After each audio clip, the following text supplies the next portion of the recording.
नमस्कार साथियों, जैसा कि आप जानते हैं कि बहुत लंबे समय तक हमने यूपीएससी की तैयारी की है और उस दौरान यूपीएससी की तैयारी के दौरान हमने काफ़ी समय तक इंस्टीट्यूट्स में यूपीएससी के अंदर जो अभ्यर्थी हमारे थे उनको हमने पॉलिटी, इकोनॉमिक्स, पब्लिक एडमिनिस्ट्रेशन और काफ़ी सब्जेक्ट्स के संबंध में अध्ययन करवाया और उन्हें इस प्रतियोगी परीक्षा की तैयारी करवाई। आज के समय में जब हमें लग रहा है कि आप हर रोज देखते हैं कि नए नए विषय पर चर्चा हो रही है, चाहे वह टैरिफ हो, अंतर्राष्ट्रीय संबंध हो या आर्थिक समृद्धि, आर्थिक विकास, संतुलित विकास, सस्टेनेबल डेवलपमेंट, संविधान, यह सभी शब्दों के बारे में आप रात दिन सुनते हैं। यहाँ तक कि भी आप जानते हैं कि हाल ही में उपराष्ट्रपति चुनावों को लेकर भी घोषणा की जा चुकी है और यह भी संवैधानिक प्रक्रियाओं के अंतर्गत ही होना है। जो संविधान के अंदर जिस प्रकार उसका वर्णन मिलता है उसके आधार पर ही यह चुनाव किए जाने हैं। पर जरूरी यहाँ यह है कि हमें मालूम होना चाहिए इन शब्दों का महत्व क्या है।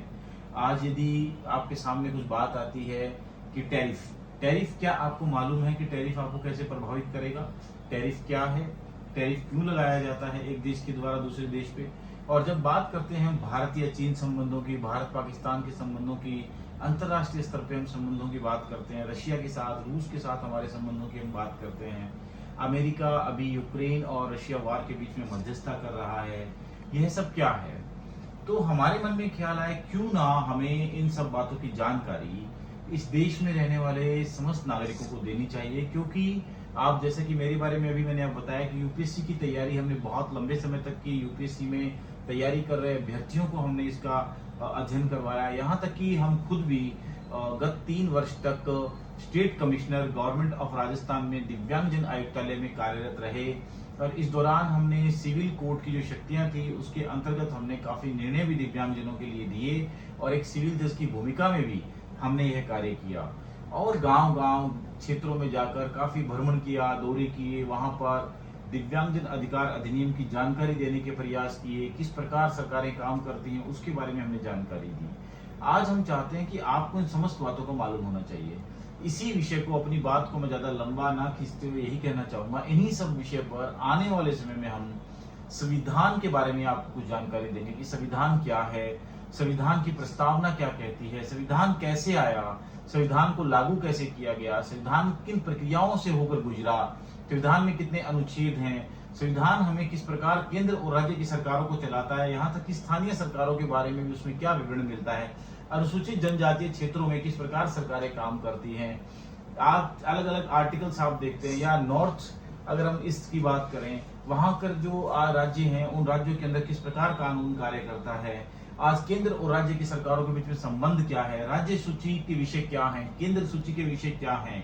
समवर्ती सूची के विषय क्या हैं, इन सब बातों को हम करना चाहते हैं और बिल्कुल एक सामान्य भाषा में आने वाले समय में ये सब बातें आपको बताऊंगा जिससे आपको जानकारी हो और आने वाली हर खबर या न्यूज़पेपर में हो या मीडिया में हो या व्हाट्सएप सोशल मीडिया पे जब प्रकाशित होती है तो आपको मालूम होना चाहिए कि किन बातों को प्रकाशित किया जा रहा है और तथ्यात्मक रूप से क्या यह सभी बातें सही हैं या नहीं है। हाल ही में आप देख रहे हैं बहुत ही एक ऐसा मुद्दा इलेक्शन कमीशन को लेकर चलाया जा रहा है। आप जानते हैं कि संविधान के भाग 15 के अंदर आर्टिकल 324 से 329 तक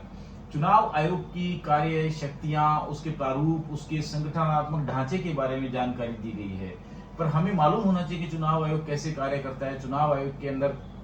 एक जो हमारे आयुक्त होंगे उनके कार्यभाग 2 उपायुक्त होंगे, उनकी शक्तियां क्या हैं, किन शक्तियों के तहत वे कार्य करते हैं, उनको नियुक्त कौन करता है, कितने अमेंडमेंट, कितने संशोधन हुए हैं। अब मैंने आपसे एक शब्द यूज किया, संशोधन। तो संविधान संशोधन क्या है, संविधान में संशोधन कैसे किया जाएगा? संशोधन वर्ड से मतलब तो आप समझ गए भी कोई चीज बनी हुई है और उसके अंदर फिर से बदलाव किया गया है, बट क्यों किया गया, कैसे किया गया और किन शक्तियों के तहत किया गया? केंद्र कर सकती है, राज्य भी कर सकता है। ये सब बातें भी हम करेंगे। साथ ही जिस प्रकार आप जानते हैं कि